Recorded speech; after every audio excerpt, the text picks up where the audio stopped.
This conversation is brought to you by philosopherstalk.com, where thinkers discuss. Created by AITalkerapp.com, create your own animated conversations. Link in the description. Now then, I have been watching the opening moves of this Iran campaign with a particular mixture of admiration and the very specific frustration of a man who has written extensively on exactly this subject and who finds his own conclusions confirmed at every turn. The satellite deception alone, months of false imagery, hiding armed aircraft from overhead observation so that the opposition never saw the launch coming. It is the kind of preparation I employed before Austerlitz. And I say that as a compliment of the very highest order, because the person issuing that compliment is me, and I do not offer compliments carelessly. The satellite deception was well executed. I grant that without hesitation. You are too kind. Actually, you are precisely kind enough, which is unusual for you, and I want to note it for the record before it passes. 3 separate gatherings of Iranian government officials struck within 30 seconds of each other. Khamenei, his daughter, his son-in-law, his grandchild. The internet cut to 4% of normal levels within hours. Airports shut. The operational planning was genuinely impressive work. It was simultaneous, it was decisive, and it was coordinated in a way that I find deeply personally satisfying for reasons that I suspect are obvious to anyone who has studied my own campaigns with the appropriate level of attention, which is to say, all of them, studied in their entirety, with care. And then they squandered it. Oh, here we go. The Trump administration provided 6 separate justifications for starting the war. To forestall Iranian retaliation, to stop an imminent threat, to destroy missile capabilities, to prevent a nuclear weapon, to seize Iranian oil resources, to achieve regime change. That is not a strategy. That is a man standing at a buffet who cannot decide what he wants and so loads everything onto the plate simultaneously. That is an entertaining image, and I want you to know I am writing it down, but it does not address the central question, which is whether the military pressure is currently working. Is it working? Iran's government is, in the words of the American president himself as of this morning, seriously fractured. Their airports have only just been permitted to reopen. Their internet was severed to 4% of normal for more than 240 hours, the second longest such blackout ever recorded.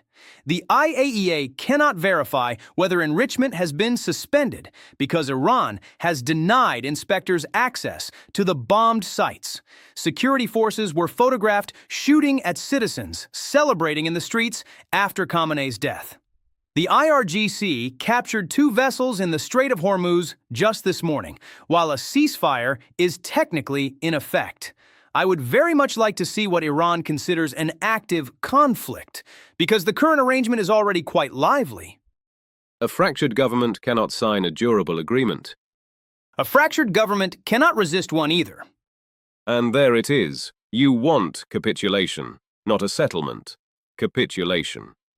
I want what I have always wanted, a clear, decisive, and irreversible outcome that closes the matter rather than postponing it for another generation to inherit. The distinction between capitulation and settlement is largely a question of who is writing the terms, and I prefer to be on the writing side. The blockade is the problem. The blockade is the solution.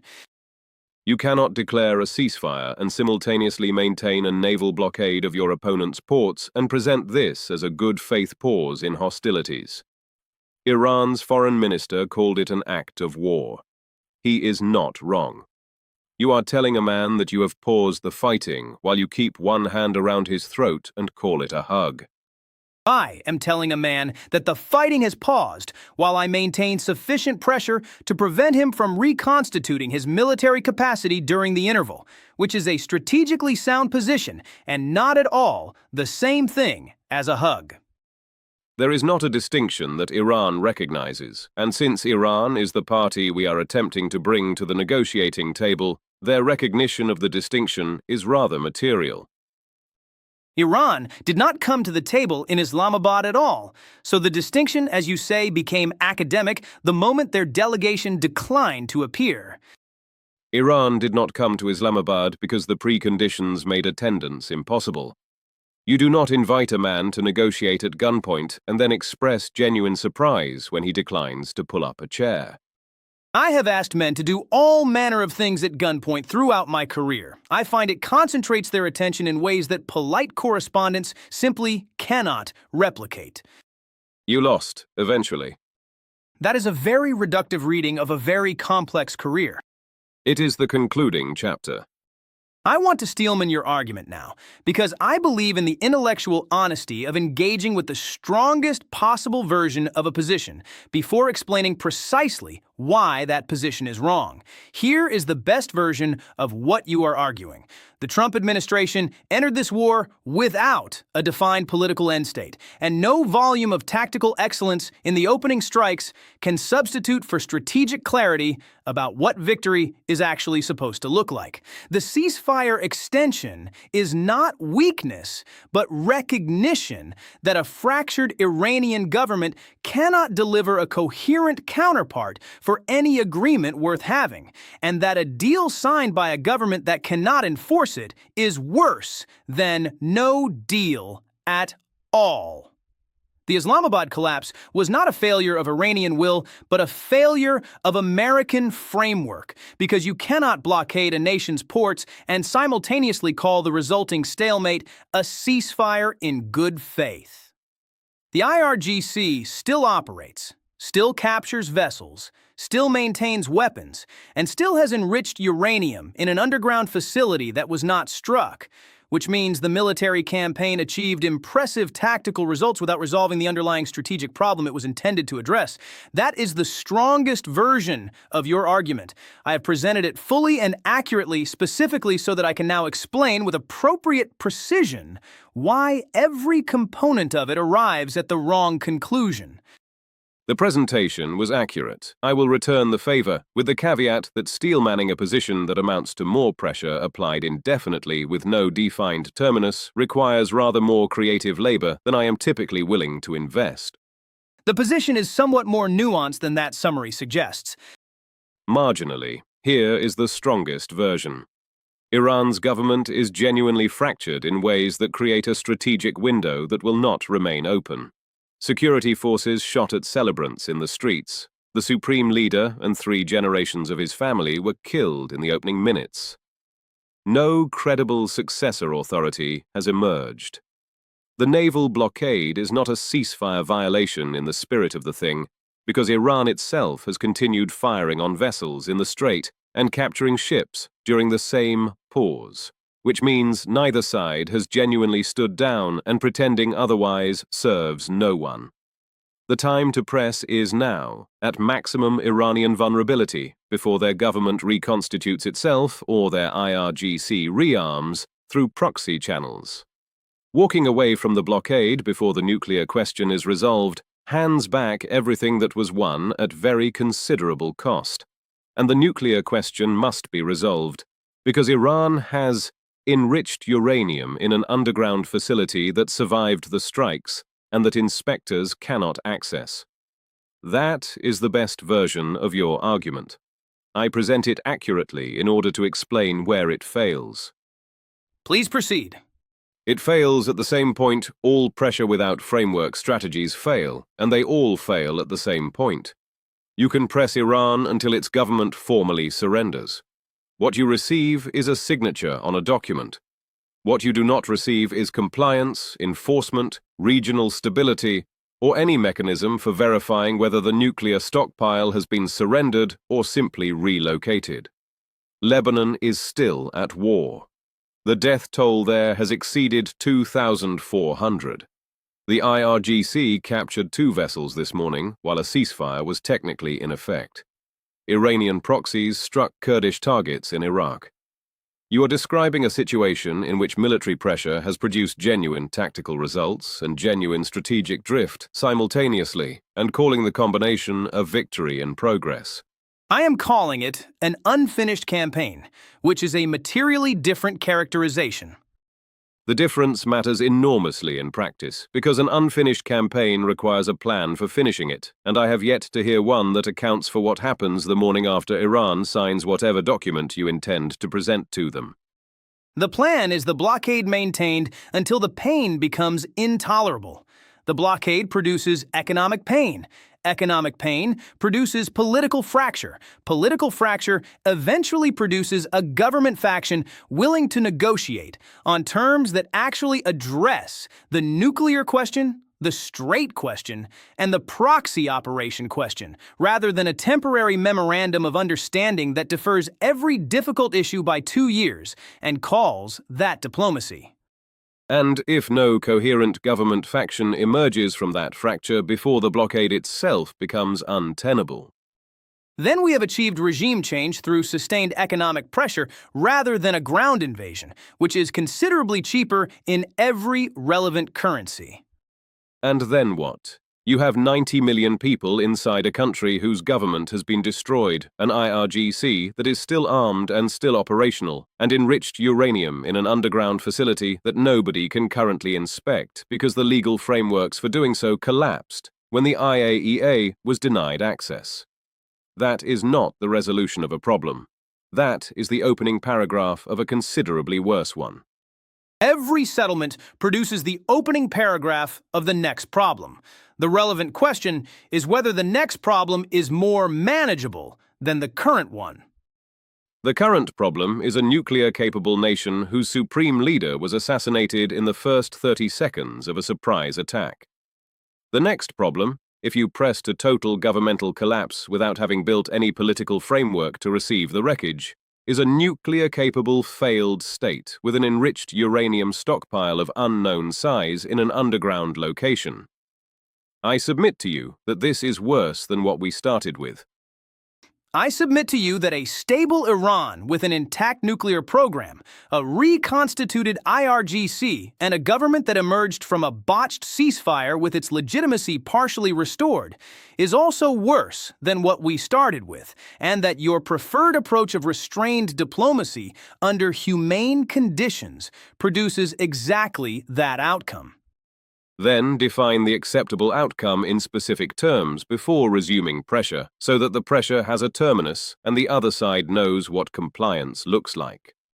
The acceptable outcome is Iranian agreement to halt enrichment entirely, surrender the existing stockpile for international custody, accept full and unconditional IAEA access to every facility, including the ones that were bombed, and cease all proxy military operations across the region.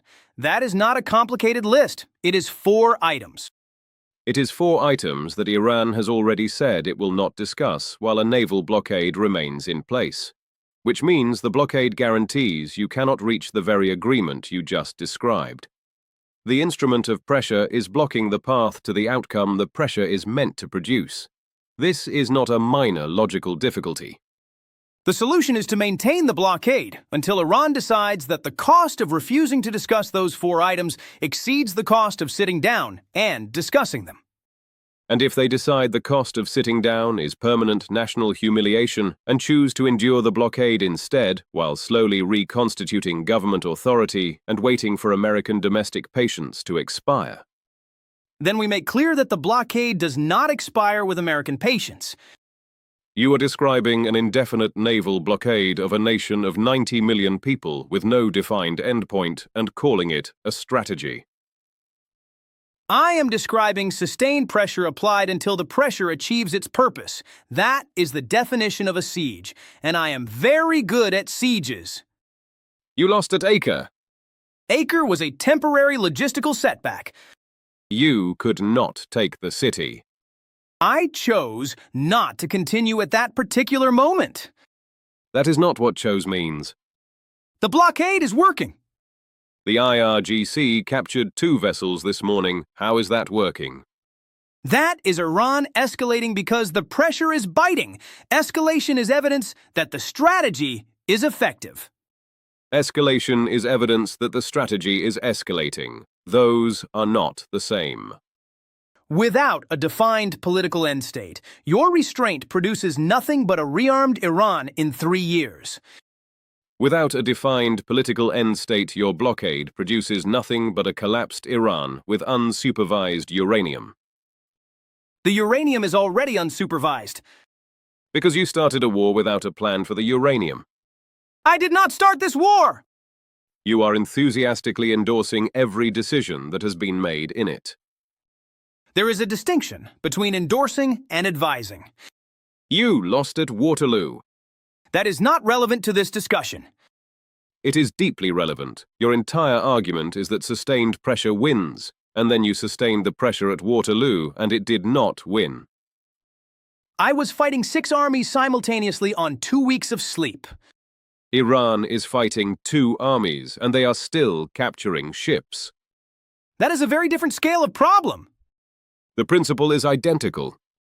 The principle is not identical. Define the end state. 4 items. I listed 4 items. While the blockade is in place, they will not discuss the 4 items. This is a circle. It is not a circle. It is a spiral. There is a difference, and the difference is directional. That is the worst argument you have made today, and you have made several bad ones. If you have enjoyed watching history's 2 most accomplished military minds arrive at opposite conclusions about a war that neither of us is responsible for starting, please like this video and subscribe to philosopherstalk.com, where the debates are historical, the frustration is genuine, and the arguments are settled only in the sense that everyone continues to argue. Please subscribe and like the video, and visit aitalkerapp.com, link in the description, where you can create your own animated debates.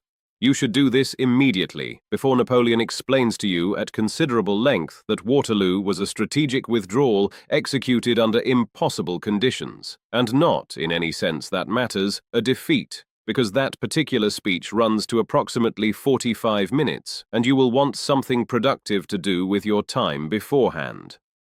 I would like it noted for the record that Arthur Wellesley fought one notable engagement against me at the very end of a campaign in which I was simultaneously contending with 6 separate Allied armies, operating on a general staff that had been rebuilt essentially from scratch, following 11 months of exile, and managing a coalition of French political factions that were actively hoping I would fail so they could negotiate their own individual arrangements with the British.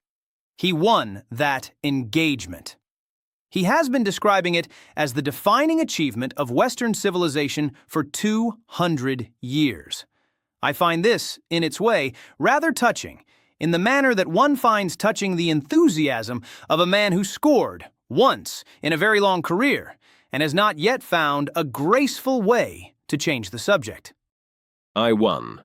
The word means what it means. Subscribe to philosopherstalk.com. And perhaps, while you are there, look up the word permanently. It appears to have caused some confusion.